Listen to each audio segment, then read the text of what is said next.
Hello, welcome to Tour Overland. I'm Dan, and today you join me in the Italian Dolomites. Pretty special, isn't it? I've got out nice and early just to try and beat the worst of the heat because it is bloody hot, that is true. And what do I want to talk about today? Well, it's about travelling. We've been on the road for a couple of weeks now, and I want to talk about a bit of our setup, how we work with that. We're a family of 5 as well, so how have we actually been coping with that and in this heat that we've been finding. And some of this information is going to be a little bit specific to the Disco 4 and our setup. A fair bit of it is going to be specific if you have kids and travel as a family, because there's a big difference between traveling as a solo traveler or as a couple compared to when you have children, and particularly children of certain ages. So why don't I dive into that to start with? So traveling with kids, what's it actually like? Awesome, challenging, infuriating at times, and really rewarding. So it's all of those kind of things. So it's almost like you're traveling around and everything's heightened. But there's also one of the main things which I'd say you find is you're compromising quite a lot. As the adults, we're not doing what we want to be doing perhaps all the time, and the kids aren't doing what they want to be doing all the time. So for this particular trip, we're away for a month. We're not traveling in an overlanding style particularly. We're not wild camping very much. We're basically seeking the campsites in beautiful spots like here, but also campsites which have access to water. That's one thing when you have kids you'll definitely find. Swimming is a great way to entertain them. So whether that's a swimming pool in the campsite or a lake.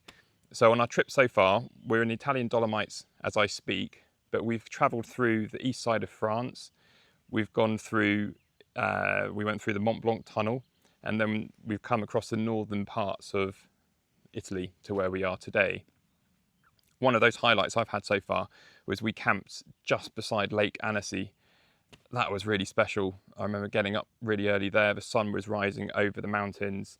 The water in that lake was just something else. Beautiful temperature as well. So just going for an early morning freshwater swim was really quite incredible. And swimming is definitely tip number 1 if you're traveling with kids, particularly in the summertime. If you can find access for swimming somewhere, then you're onto a winner already. So what else is there? So we've got our particular camping setup here. So I'll probably interweave some footage of how we actually pack things and that type of setup.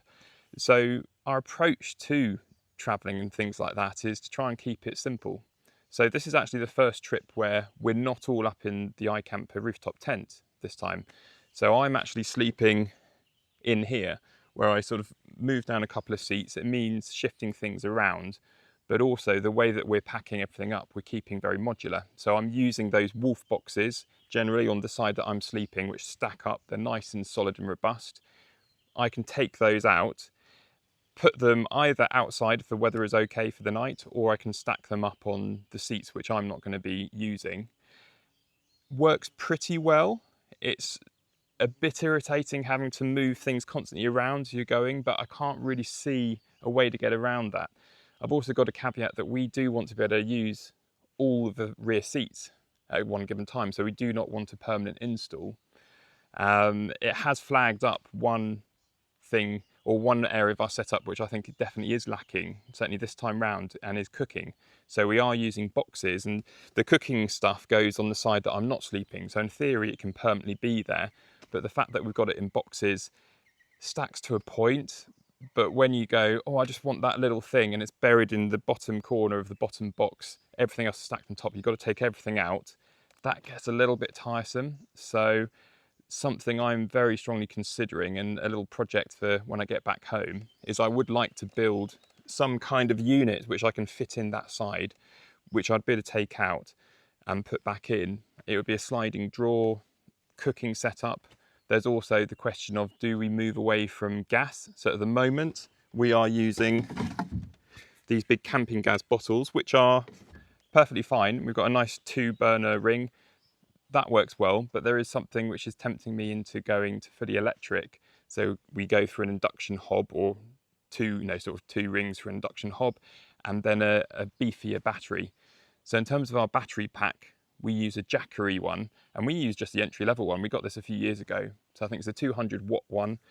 We got it for the sole purpose of charging devices, for which that is perfect.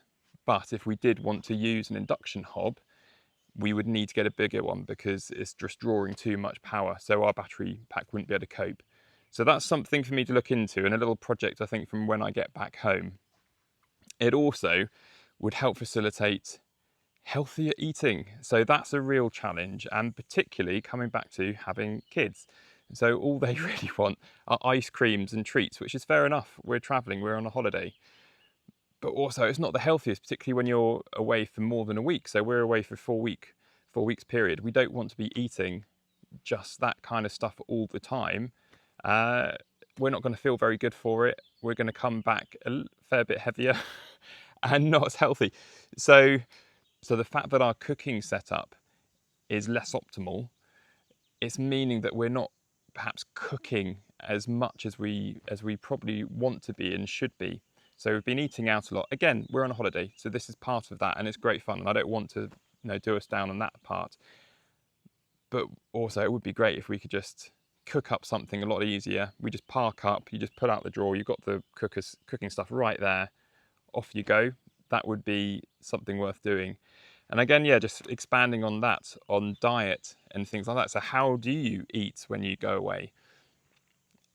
It's a challenge. It is a challenge. And me and my wife, we're reasonably health conscious. We want to be making those, sort of better choices in terms of the foods we're eating. But also, we know if there's a nice chocolate dessert in front of us, we're going to be devouring that, no problem. So the fact that all those temptations are on the road, it is difficult. And also factoring when you are traveling, then a lot of the time, whether you're going on the faster highways and motorways, or even if you're just sort of going on sort of the A and B roads equivalent in Europe, then we're stopping in places where a service station does not have the best choices when it comes to food. Everything is very processed and packaged up. It's there for a long shelf life. It's not the best quality food. So a tip there, well, something for us to consider is trying to have fresh food where we can. Another aspect of our cooking and I guess food storage solution here is we use a cool box. So we've got a Yeti 35, I think it's a 35 litre cool box, which works really pretty well. There are a few considerations there. It's not a fridge, so we can't just leave it there and not have to worry about it, and it's just keeping everything really cold.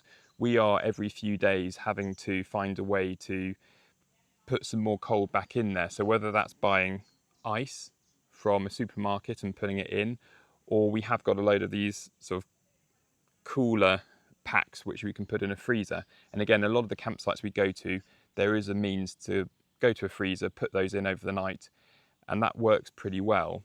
It also does lend itself to the fact that you are buying food pretty much daily. So most of the stuff you want to be consuming within 2-3 days max, particularly if it's meat. I think the only way we're buying meat is we are eating it that day. We don't want to be storing meat for days on end, particularly in that cool box. It may be okay, but it's not worth the risk. So I guess you may ask, why have we gone for a cool box and not for some fancy dual battery setup with fridge? Well, main one is cost, but also coming back to that fact that we want to be keeping the rear of our disco sort of au naturel, if you like, the ability to put those rear seats up when we want. So having something which is a bit more of a permanent install is less appealing. So that's why we've gone with the cooler route. And again, it leans into that idea of just keeping things simple. Less things to go wrong, less things to break. These are, sort of really, really good things to think about. And what else have we got? So coming back as well to the children's side and traveling with them, we found on this particular trip, and this again is trial and error, is we are trying to limit the days where we are bashing out 6, 7, 8, 10-hour days of driving.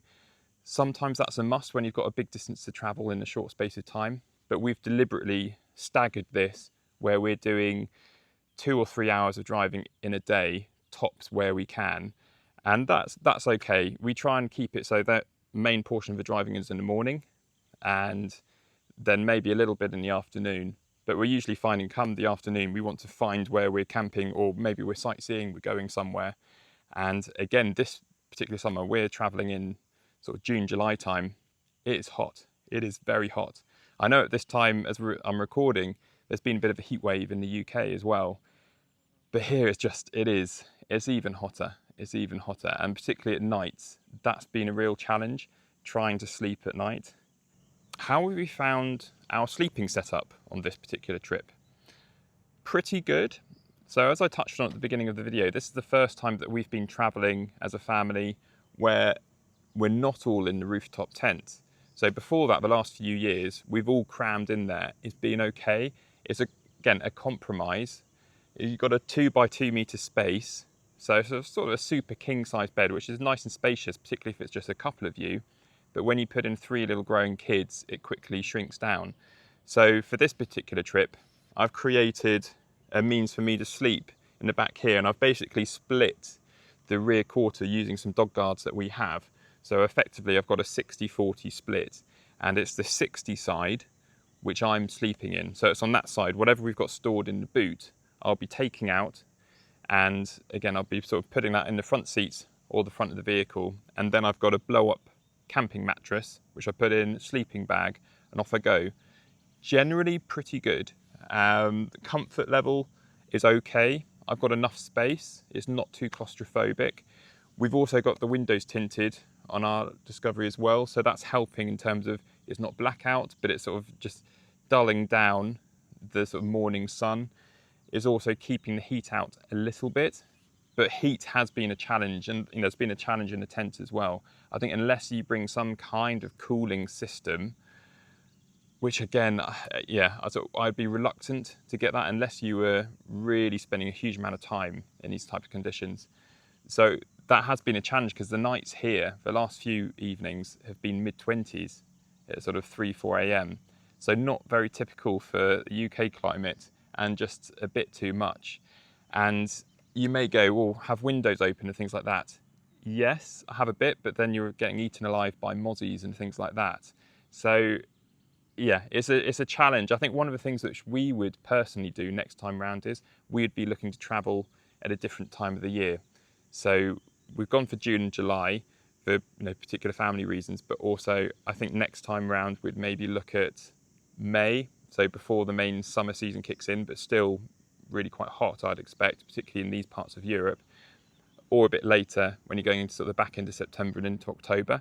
So a previous trip that we have done, this was 3 years ago now, we travelled down the west side of France and to southern Spain, and we left, I think it was the second week of September, and we were back towards the end of October, and that worked really well. And the fact that we were travelling down south at that time is we were effectively following the heat and the sun as we went further south as well. So I'm just trying to remember, I think it was only 1 or 2 days that we saw rain of any sort on a whole trip, which was quite cool.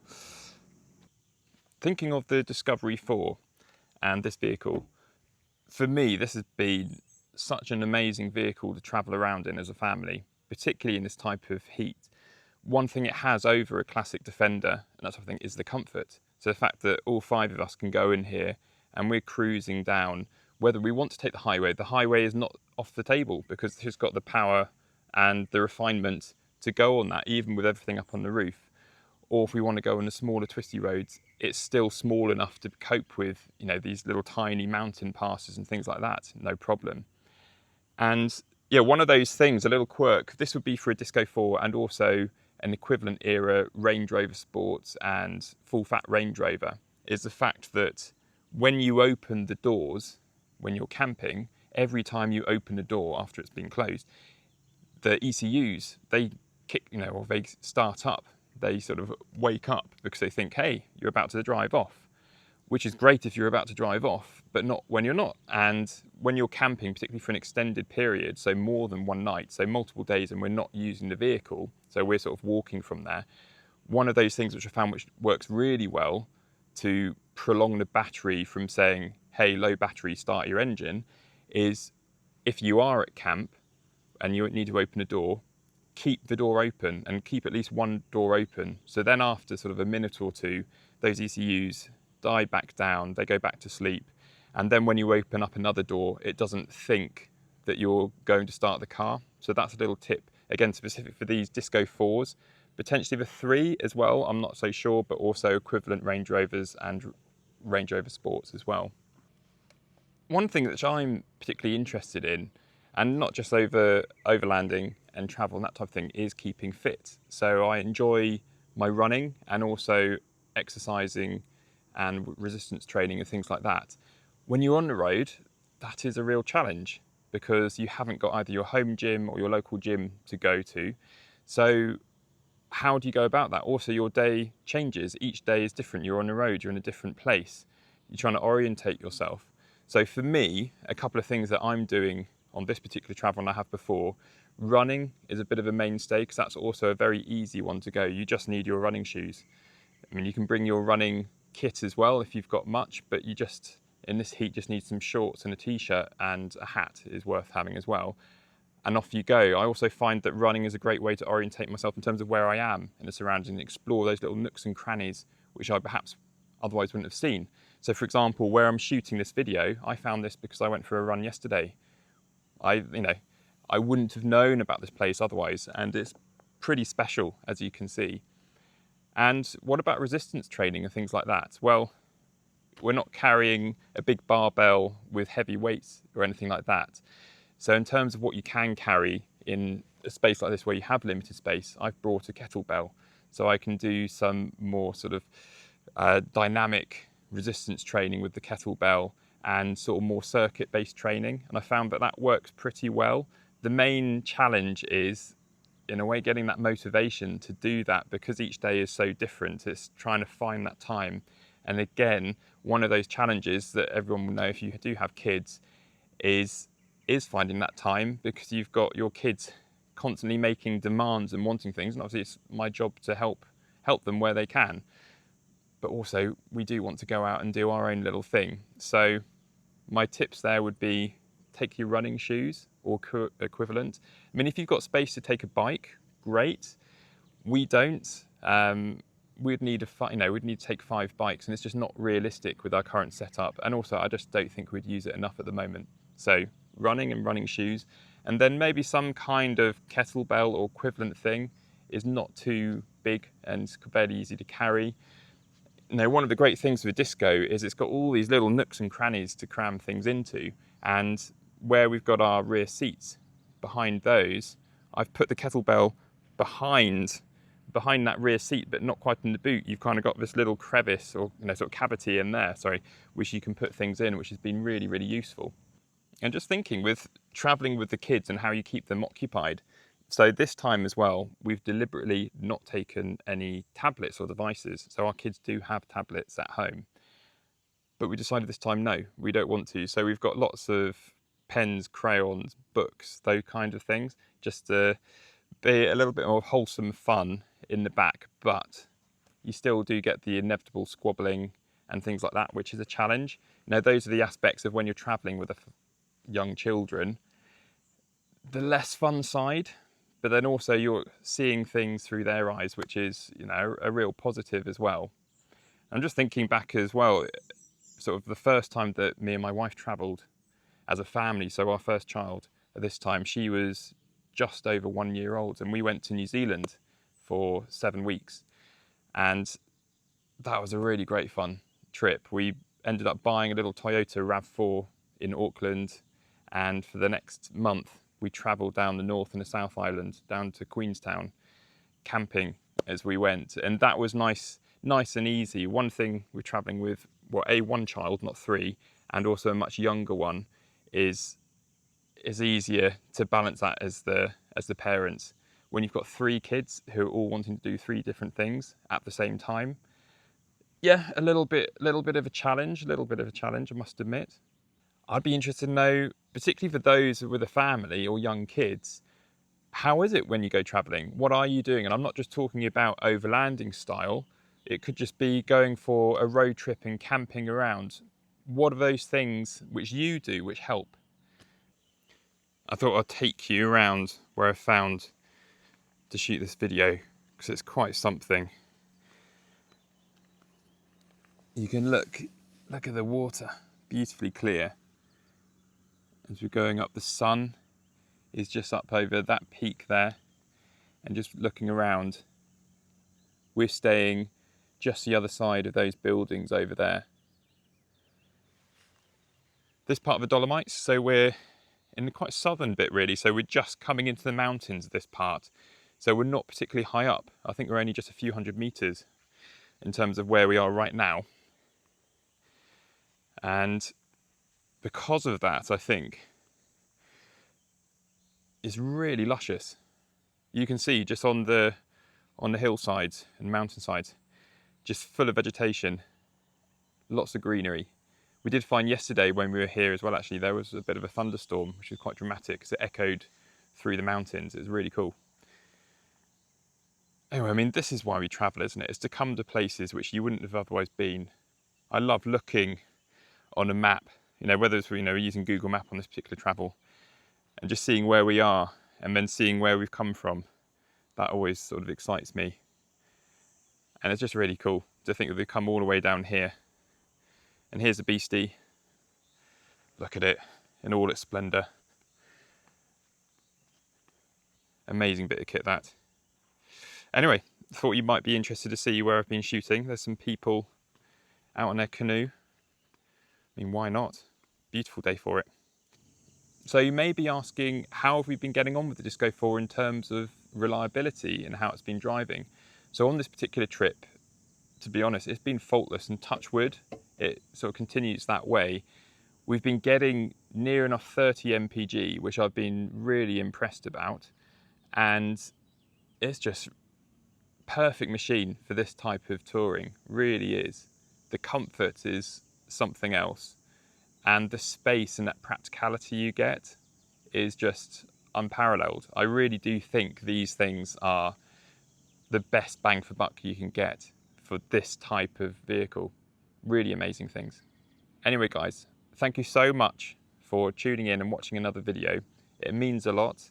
I'm really enjoying this, and I really want to see where this goes with YouTube and making videos, making content, making more of these things. So a combination of these more conversational formats where it's just me talking on my tailgate, to having a walk around other people's really interesting and great 4x4s, most likely Land Rovers. We are pretty Land Rover mad in the UK, but I'm also interested in others. Some of these Toyota Land Cruisers are very cool machines. Ineos Grenadier, very interested in that too. So anyway, if you want to keep watching these and you want to sort of keep up to date with some of my next videos coming out, please like this one, and really appreciate subscribing as well. Anyway, cheers.